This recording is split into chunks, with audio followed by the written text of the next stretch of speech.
Hey everyone, welcome to West Coast Muscle Saws. We're looking at Clay's two McCulloch chainsaws, both 710s.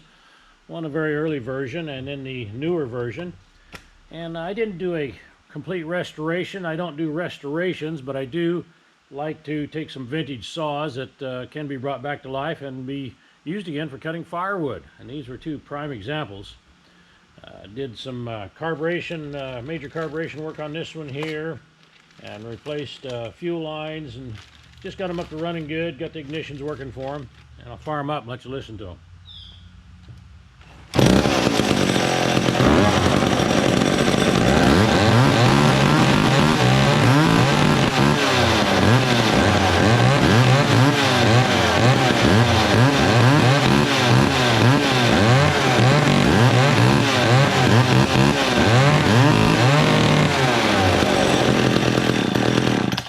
Got any questions on these? Let me give you some information.